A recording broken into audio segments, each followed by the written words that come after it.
La meilleure université pour se former en entrepreneuriat, c'est la vente ambulante. Si tu sais que tu veux réellement entreprendre, la première des choses que je te recommande, peu importe ton projet, garde ton capital et sois un vendeur ambulant. Un vendeur ambulant, c'est quelqu'un qui marche de maison en maison, de bureau en bureau pour vendre quelque chose, même dans la rue pour vendre quelque chose.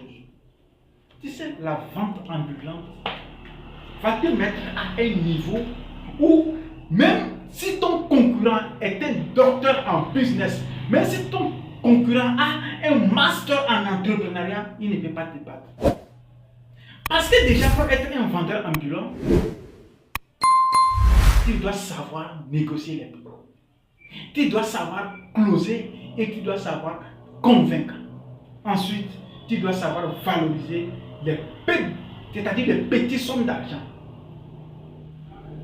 Aujourd'hui, plusieurs personnes se lancent en business et échouent parce qu'ils ne savent pas négocier les prix, parce qu'ils ne savent pas convaincre, parce qu'ils ne savent pas closer et surtout parce qu'ils n'arrivent pas à valoriser les petits montants. Aujourd'hui, tu vas voir quelqu'un, lorsqu'il veut se lancer dans le business, il dit que non, qu'il a besoin d'un capital d'1 million, de 2 millions, de 500 000. Si tu donnes ce capital à ce jeune, il va bousiller ton capital, il va complètement, 100% perdre cet argent. Observez bien, une personne qui a fait la vente ambulante, c'est quelqu'un qui sait évoluer progressivement.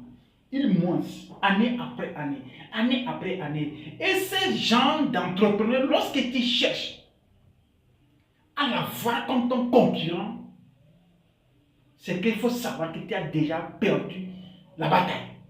Parce que ce sont des personnes qui savent très bien négocier, ce sont des personnes qui savent très bien closer, et ce sont des personnes très persévérantes. Parce que dans ce business de vente ambulante, tu n'as pas idée combien de fois il a été rejeté.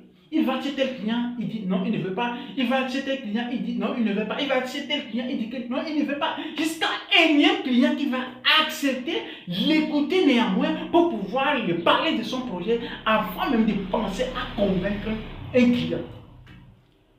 Or, ce qui se passe aujourd'hui avec la jeunesse, c'est que lorsqu'il se lance dans le business, le premier jour, le deuxième jour, le troisième jour, il n'a pas gagné de clients. Il pense à abandonner. Pourquoi? Parce qu'il n'a pas ces compétences que possède le vendeur ambulant. Si je pourrais donner aujourd'hui un conseil à un jeune qui veut se lancer dans le domaine entrepreneurial, les deux idées de business qui pourront te donner toutes ces compétences avec 0 francs, avec 0 diplôme, c'est la vente ambulante et les transports avec moto. Lorsque j'ai essayé ces deux business, aujourd'hui, je suis prêt à avancer dans le business. C'est inutile de chercher un grand capital pour te lancer dans le business sans avoir les compétences nécessaires pour pouvoir piloter ces projets.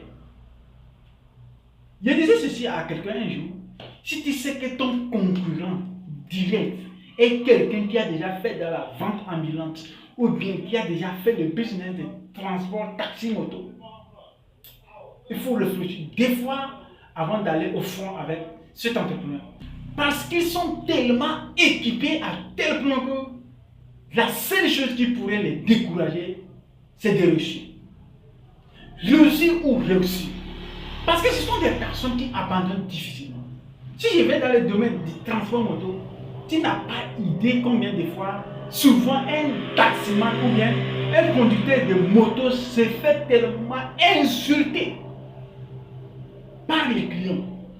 Or, en tant qu'entrepreneur, tu dois s'attendre à tout ceci, que lorsque quelqu'un vient acheter ton produit, parfois il peut ne pas être satisfait et les retours sont catastrophiques. Les chocs seraient tellement durs de vendre un produit à un client qui ira dire à d'autres clients que tu as des produits de très mauvaise qualité. Imagine la réputation de ton business. Si tu n'as pas été forgé dès le bas âge, ou bien tu n'as pas été forgé dès le début de ta carrière entrepreneuriale avec ces deux projets dont je viens de te présenter, ce serait tellement difficile. Aussi, si tu t'es forgé avec ces deux idées de business, tu seras quelqu'un qui n'a pas besoin d'un grand capital pour lancer un business. Même les peu d'argent qu'on te confie, tu sais comment les multiplier, tu sais comment les transformer. Alors dès aujourd'hui, tu as un projet entrepreneurial, garde ton capital et teste ces 2 idées de business, ne serait-ce que 3 mois minimum pour pouvoir t'équiper avant de pouvoir lancer ton projet proprement dit. Si tu es d'accord avec moi, n'hésite pas de t'abonner si tu n'es pas encore abonné. Et comme toujours, c'était le rêveur africain. Rêvez grand, mais commencez toujours petit. On se dit à la prochaine dans une nouvelle vidéo.